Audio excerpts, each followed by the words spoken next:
Yeah. What's going on, everybody? I'm still dancing. What's going on, everybody? This is Dr. Chris Featherstone here for yet another episode of Unscripted. We are here with a friend of the show, man, a friend of both of Bill Apter and myself. We're here for something special. Bill Apter, he contacted me, as we talk all the time throughout the week, and so he was like, "Hey, man, how about bringing Greg Gagne on the show today?" Because Greg Gagne was very instrumental in someone who is going to be a featured name on at WrestleMania, just about 40 days away, and that person is the current. Wait a minute! Don't reveal it. Don't reveal it. We can't say it yet. Don't reveal it. He wants this to be a huge thing. Okay. Bill was going to make the announcement, not us. Dr. Chris, drum roll, please. Oh, you want a drum roll? Okay, I got you. There you go. No, that's not.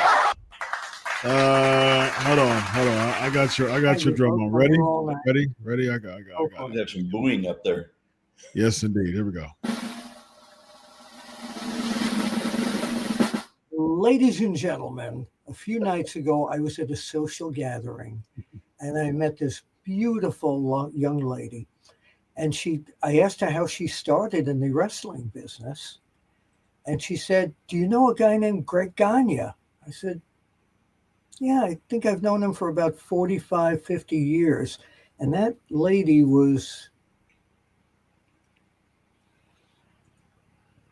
There you go. Tiffany Stratton. Yeah. So I said, "How do you know Greg Gagne?"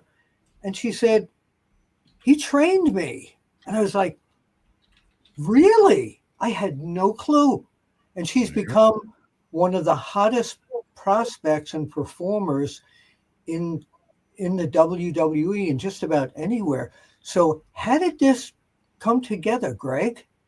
How did you meet her, and how did she wind up being trained by you? A friend of mine, a guy named John Jefferson, was friends with the family. And John called me one day and he said, "Hey, I've got a young girl that wants to train to be a wrestler. Would you train her?" And I said, "Well, John, I usually just work with men, and I don't really have a facility to do it in." And he kept on me. And finally, I got a hold of Ken Anderson. Ken had he's got a school and he had a building. So I said, I need to do some training, and I've got a young girl that wants to train. I can't have anybody else in there, but I need a couple of guys to help go through the stuff, because I'm going to have pretty soon to have my 6th back surgery. So I can't do a lot, but I can show you and talk you through it. And I'm going to run you through the drills that Vern used to run us through. So I got this Rampage Savage, a young kid about 19 years old, in JDX. No, this is in Minnesota. In Minnesota, yep. Ken Anderson's training camp, and Ken gave me the key, and I went in there and I'd work out 2 to 3 hours with him. And I had the 2 guys working out with her, and I ran them through the same drills that Vern used to run all of us through. We'd go 6 hours a day, 6 days a week, but I remember.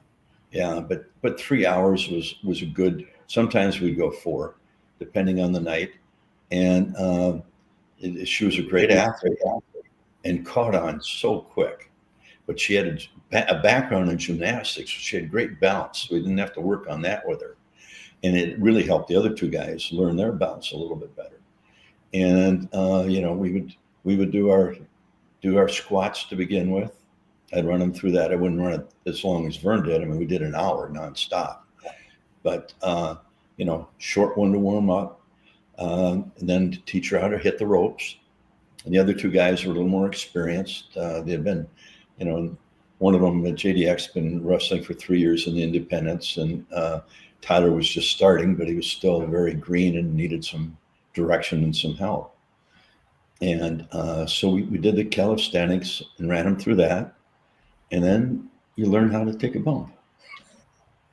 And that was very interesting. Now, these 2 guys have been wrestling a year and the other one 3. And she caught on like that. With that gymnastics background, I said, you want to come keep your head up, do it tuck, come down and make sure you get your feet down, your chin tucked in, and your ass up off the floor so you're not hitting your tailbone. Boom, like that. The other 2 guys struggled, and she was doing it the first time. But, being a gymnast, and she had tremendous height. And we did that. We'd run that for about a half hour, do all kinds of them. Then we'd go into some holds, the old basic holds, the hammer locks, the headlock takeovers, and run through those, and just kept, maturing with all the different holds and the different techniques. And I showed them some good shoot holds so that if somebody got cute with them in the ring, they could protect themselves. Yes. And she caught on really good. But man, should she have an attitude. Does she really? Oh my God. What you see is what you get. Really? She came in late one day, and I was just burning. And I had the other guys going. She was about 45 minutes late. And she came up. She got on the ring apron. She says, I'm real tired. I'm just going to watch tonight. I said, you're not going to watch anything. You're going to march right out of here and go home, and you're done. And I'm done with you. So get out. So she left for about 10 minutes, came back in. And I said, are you ready to work? Yes. I said, don't ever pull that shit with me again. Yeah. Because if you don't have the right attitude for it and you're tired, hey, we used to wrestle late at night, stay up, get an early plane in the morning, go to the next town. Tired or not, you got to get hurt, tired, you got to get in the ring and perform. And if you can't do that, you're never going to make it. So she did this 3 times to me. Wow. The third time, I just blew up. I said, out and don't come back. And Ken Anderson had showed up that night. And he said, God, Greg, she's got a lot of potential. I said, I don't give a shit. This is the 3rd time she pulled this crap. I'm not going to sit here, waste my time or the boys' time here, especially my time. I don't have time to come up here and spend 3 hours, 3-4 times a week and have this little shit, tell me that she can't work out. So, by the way, Greg, we're PG. You can't. PG, you know this, Greg. I'm sorry. I've interviewed you like 83 times, Greg. You know that. Have you really? Yeah. Oh, I'm sorry. It's been close. That's all right. Go ahead. It's all good. So anyhow, the little shit. So now you told her not to come back, and Ken Anderson says. So Ken Anderson said, I go talk to her. I said, I don't care what you do, Ken, but I'm done. So he went out and talked to her, brought her back in. And I said, are you ready to work?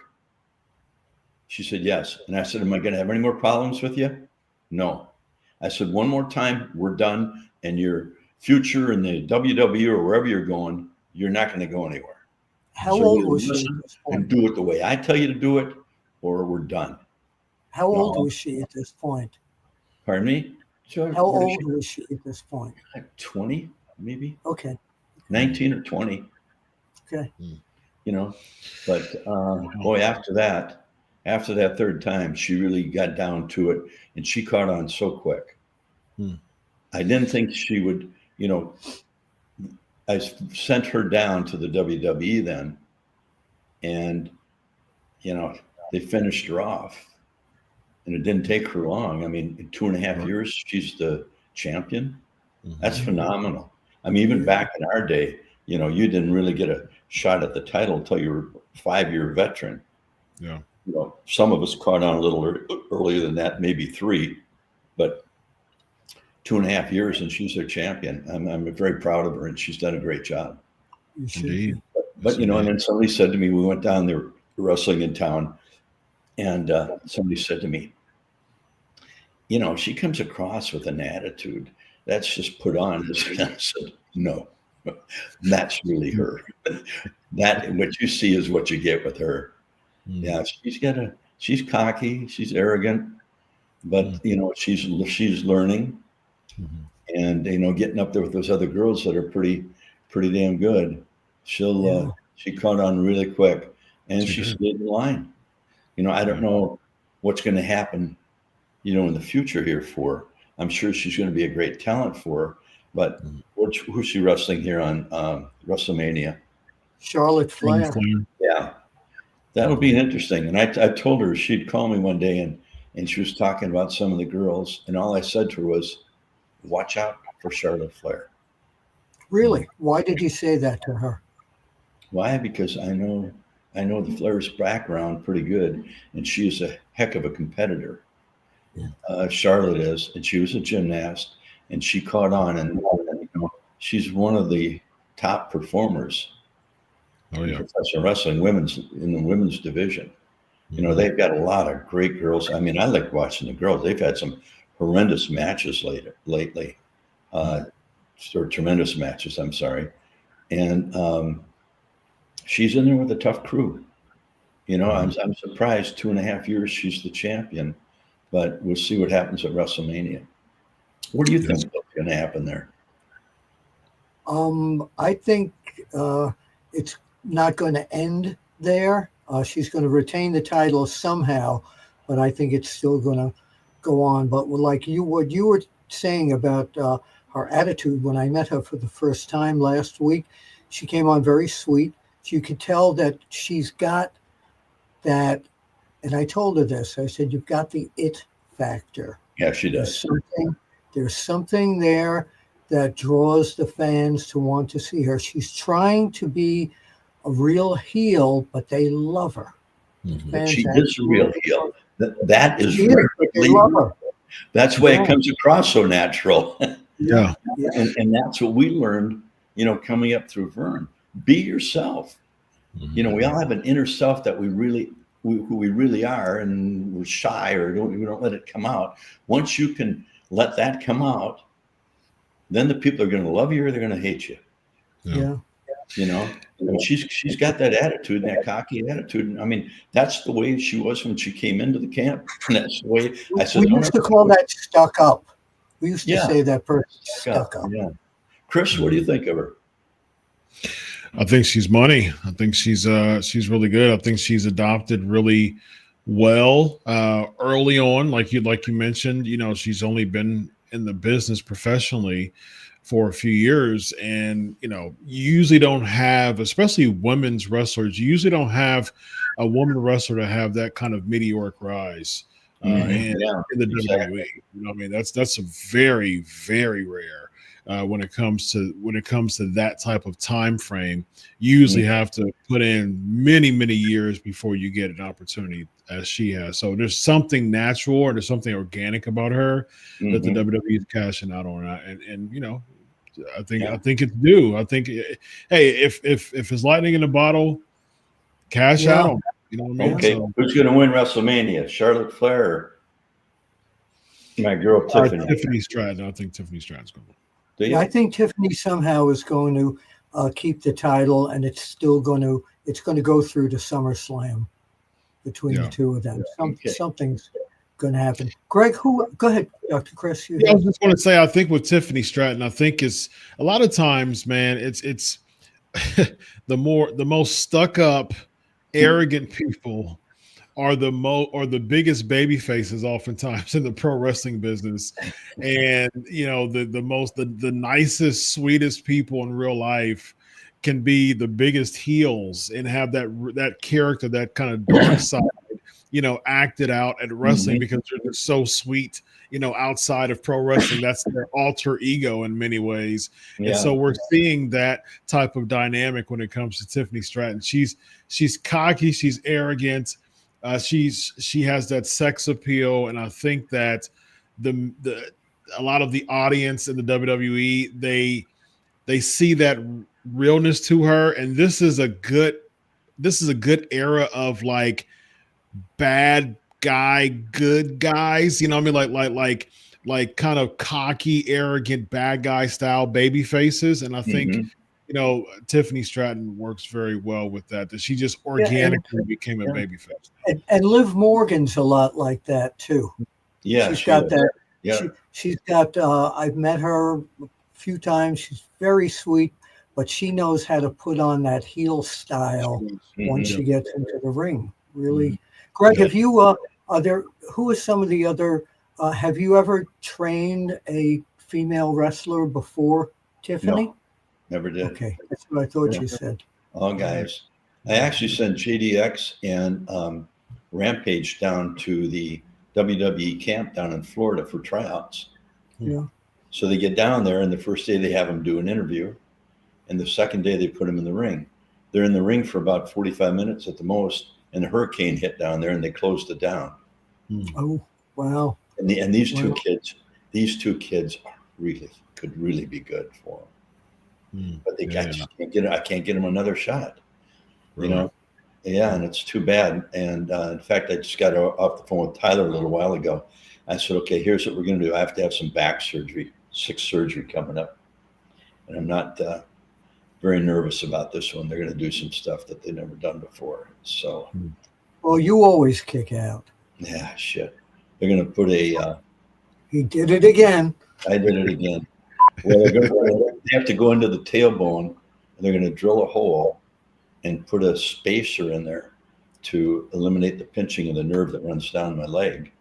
And then they're doing the S1, S2, L3, L4, L3 and 2. I don't know what it's 4-hour surgery. Is this everything that's happened to you because of all the years you spent in the ring?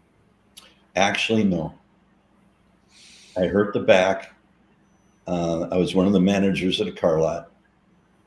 I remember. Yeah. And, when they have a call it a snow day, you get the snow, the manager goes out and he runs the plow truck. And there was one other kid and myself. We went out, and all the salespeople, all young kids supposed to come out and help, and they're all sitting their asses inside.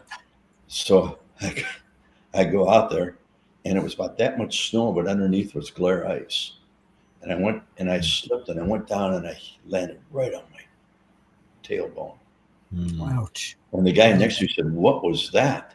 And I said, "That was my back." He heard it go.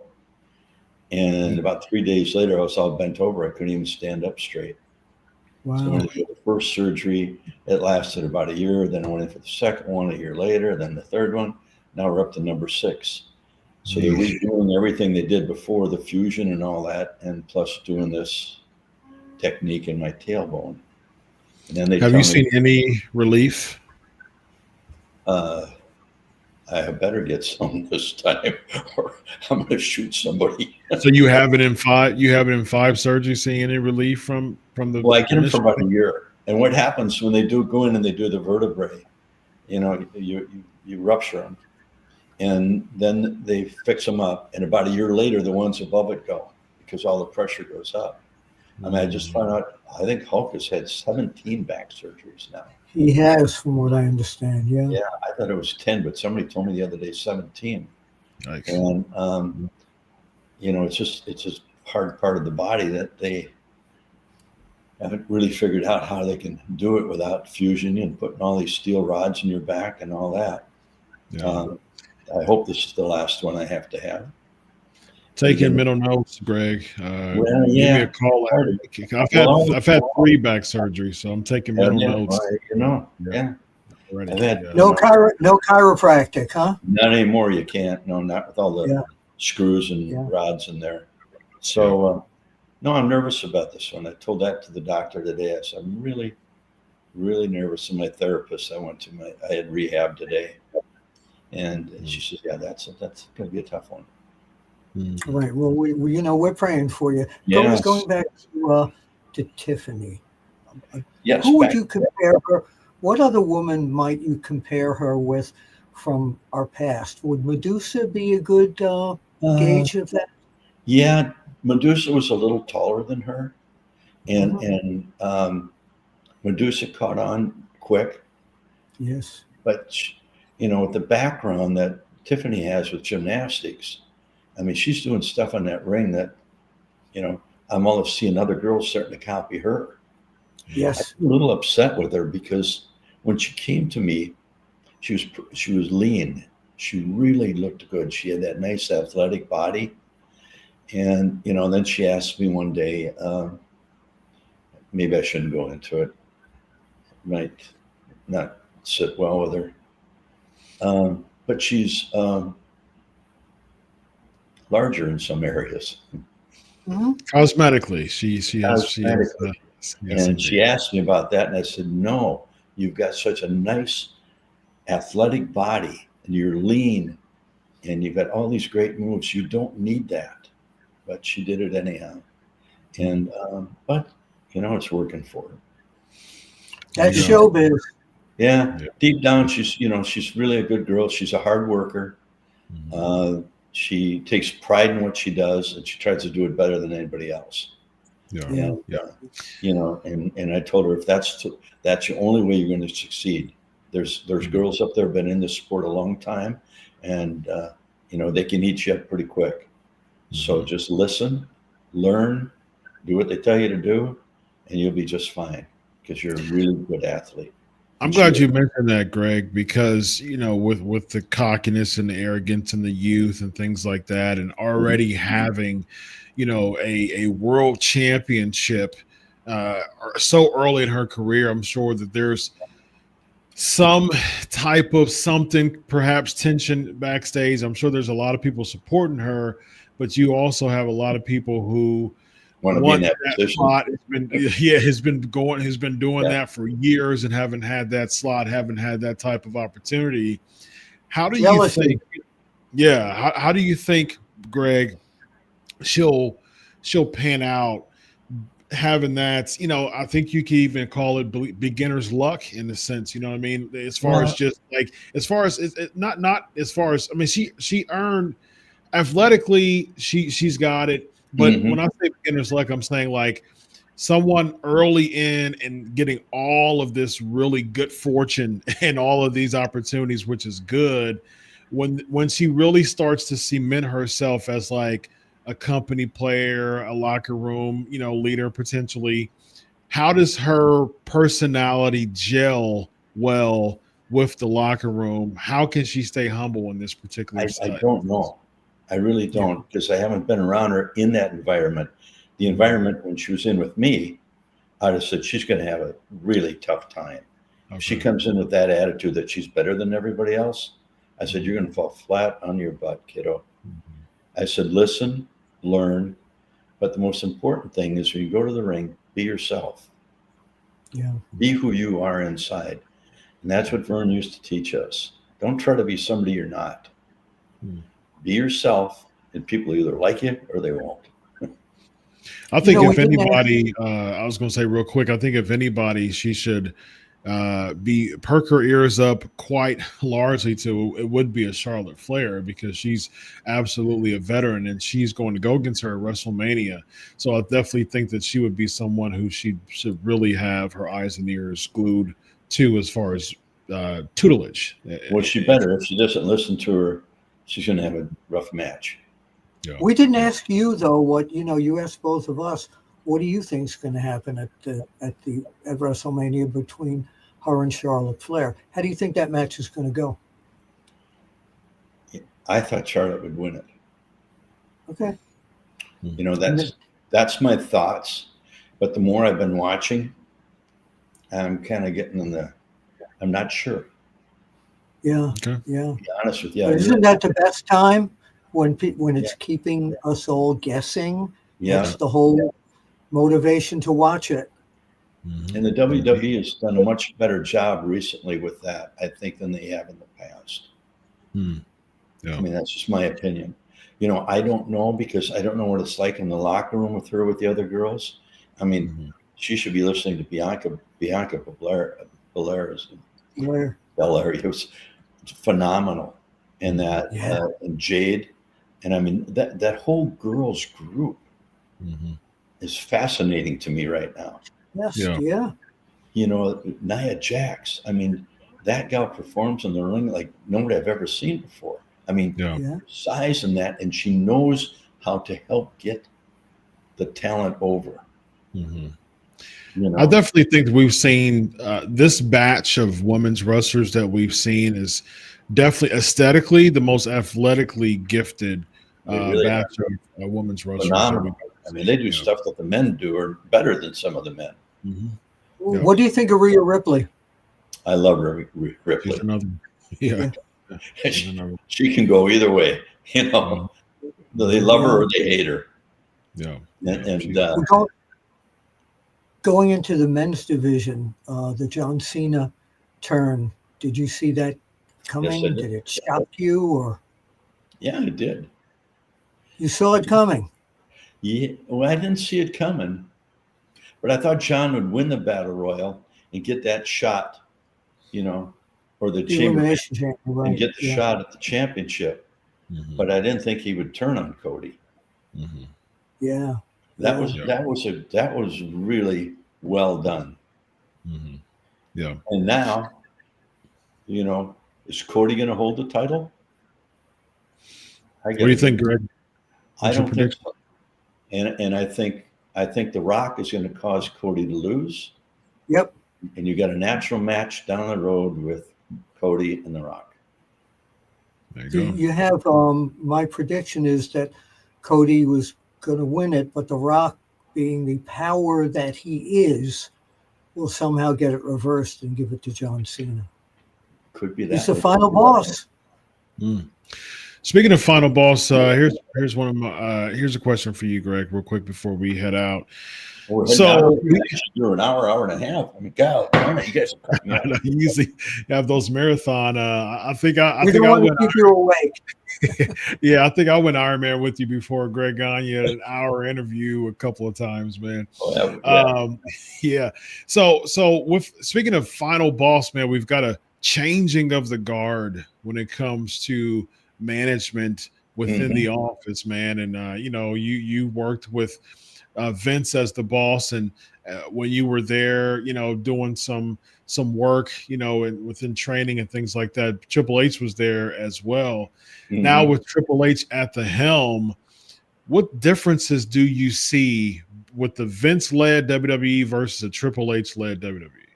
I love Triple H just the way he's doing it, without a doubt. You know, Vince, he had an attitude that was, he demanded you agree with him on everything. You know, and I know when I first got there, they had a big meeting with the matches were coming up, and they were going through what was going to go on at the last one.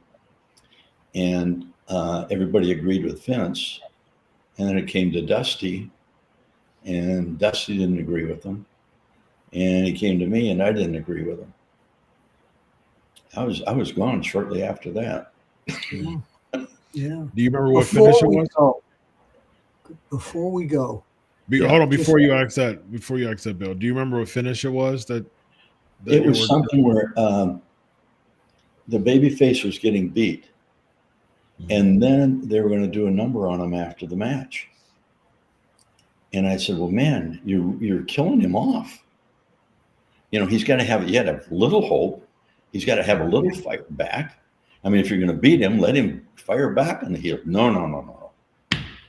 They beat him down. Wow. So I didn't see their vision according to them. But, I really rather been down in the training area working with people than up at that end of it. Yeah. And Triple H, he's brought in the right people. He's got a good staff with him. And the whole product to me is so much better than it was before because the talent looks like they're enjoying what they're doing. And with Vince, you get this feel from the talent. Some are okay, and some are, why are we doing this? Now I don't think anybody second guesses anything. They just listen, they do it, and they've got a great product. And they have more freedom on the interviews as well. They're not scripted out line by line. Yeah. Cody did a heck of an interview the other night. Oh, I sent him a text message. I said, fantastic interview, buddy. You could feel it from the heart. And that's what you want to relate to the people. And that's what I told Tiffany. You have to be able to relate to the public. Either they're going to like you or you're not. But don't try to be a personality that you're not. Let your real personality come out and you'll do fine. That's what Vern used to tell all of us. Yep. Because you got something in there. And if you're mad at somebody, let it go out. Yeah, of course. And be mad but before we let you go. Some people come out like they're trying to be mad rather than letting that feeling of being mad come out. Yes. Cody's excellent at that. He really is. He did an excellent job. Want to run a couple of quick names past you that are going into the Hall of Fame. If you just give a quick comeback on each of these. Triple H. Oh, he deserves it, without a doubt. Yeah. I mean, he's been he was very good. I had an opportunity to work with him when he was first starting. And he was down at WCW at that time. And yeah, I remember those days. He was Helmsley. Right. And I went up to him one day and I said, if one thing I can tell you, be who you are. Don't try to be somebody you're not. And I said, if you can be you and the real you can come out, you'll be very successful. Because I hated that Helmsley, whatever he was. When he was Hunter, his early WWE. No, WCW, he was that. Oh, he was terrorizing, and then he was Jean-Paul Levesque. Yeah. Yes. Paul Levesque? Trained by Killer Kowalski. Yeah, but not down on, when I was there at WCW, he was Helmsley. He was Jean-Paul Levesque in the WCW. Then he became Hunter Hearst Helmsley in WWF. Really, because when I had him, he was going by that name, but he was only there a couple of weeks, maybe 3-4 weeks before he left. WCW? Yeah, he was there for a little bit. I know that he had a feud with Dust Wunderkind, Alex, right? When I got down there to work with Dusty or when working with the crew down there. Oh, he was only there for a little bit. He was only there. I had maybe 4 or 5 weeks of him before he was gone. Yeah, but he was starting that Helmsley character down there. Yeah, he had that aristocrat type of that English. And that wasn't him. I could just see it. Yeah. But, you don't want to ruin what the guys think they are, but you want to try to guide them along. Say, you know what? Try to go in this direction with it. Yeah, but it's great he's going into the Hall of Fame. Yeah. Oh no, he should be in there. Well deserved. Yeah. So, Greg, let us know about Power Town before we go home, man. Oh my God, we've been working hard. Magnum TA is a great partner. Magnum. Him and wait, say that right, Greg. We talked about that on the phone the other day. Magnum TA. Okay, Koloff. You got them all down. I got a few of them down. I don't have Koloff down. I wasn't around him enough. But TA is just a phenomenal partner. And he handles the business part with Steve Rosenthal, and I handle the talent. We have over 245 talents. And the whole idea of it was, let's represent the people that built this professional wrestling. The guys back in the 50s off the DuPont network, Harbold Haggerty's, Don Leo Jonathan. They're so good. I've seen them. They're so good. Well, when we came out, our first 6 came out. We took 2 from the 50. We took Luthez and Vern. And then we took Magnum TA and Dory? Brody and Hansen. Then we took Magnum TA and Kerry Von Erich. And each mold cost us $30,000 to make. Wow. Wow. Yeah. And we were gearing towards the collectors. So we only made 10,000 of everybody. And which was a pretty good nut. And we were selling them for $79.95. Well, then we're seeing them online for $250. Yep. For $500. Kerry Von Erich for $2,500. And I said, what kind of business plan is this?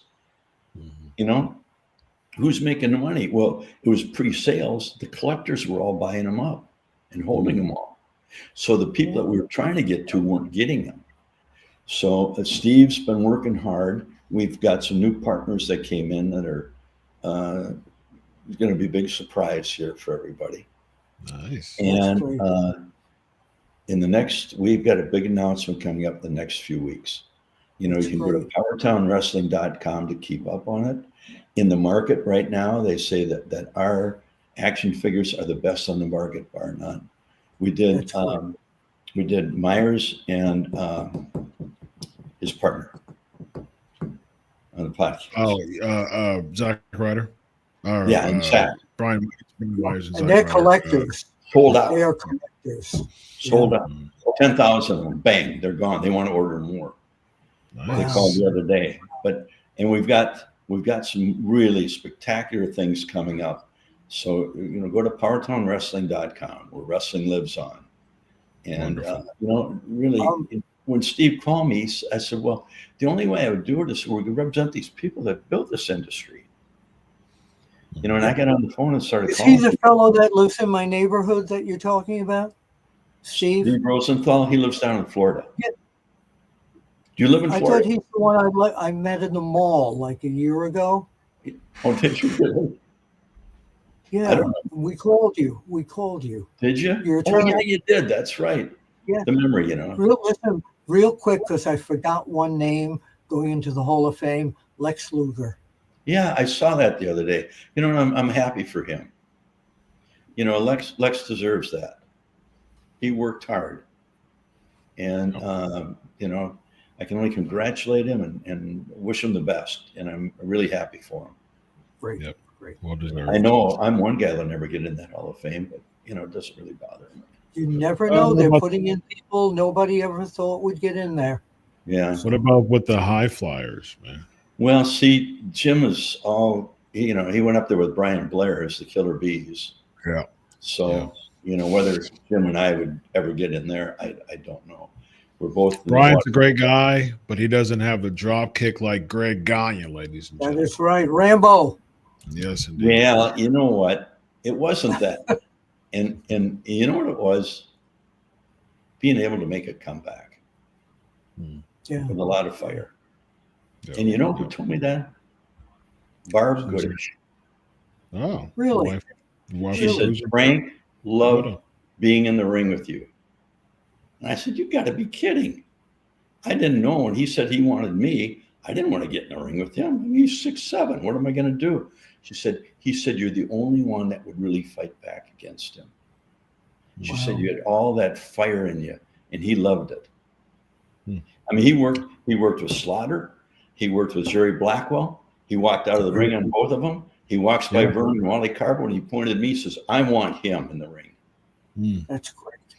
And of course, we know that him and Abdullah would go around Puerto Rico and cause some havoc. Brody and Abdullah, man. So yeah. He turned out. I was nervous. We went over to Japan in a tournament. They had Giant Baba and Tenaru, Baba and Dory Funk, Tenaru and Saruda, Jim and myself, and Hanson and Brody. It Nice. was a full tournament, and we got Brody and Hanson in the third match in the first round. We won the first two over Funk and Bubba, and then we beat Saruta and Jumbo Saruta and Tenaru, and then we met them, and it's 2 weeks, and they won that one. But we get in the ring, and Jim and I are talking, and Jim says, "Oh my God, look out." He gets hit with the cowbell. I get hit with the chain. Out of the ring we go. They run us through the people, run us and hit us with a fire extinguisher. We both got cut up the hard way. And we're running back to the ring, and Hanson can't see too good. And this little Japanese guy get up in his chair, folded up, and I took it and I threw it like a Frisbee and hit Stan right in the bridge of the nose. It just exploded. And we went 25 minutes with them. And we were all I thought I was going to die. First time I went to Japan, Brody and Hanson, I was shooting pictures at the ring, and they come out of the dressing room, and all the Japanese fans scatter like Godzilla was coming, and they're swinging the chain, and they missed my head with that chain like this much. I didn't know. Didn't miss ours. Wow. And then we had to meet them in the finals. Oh. And we had a heck of a match with them.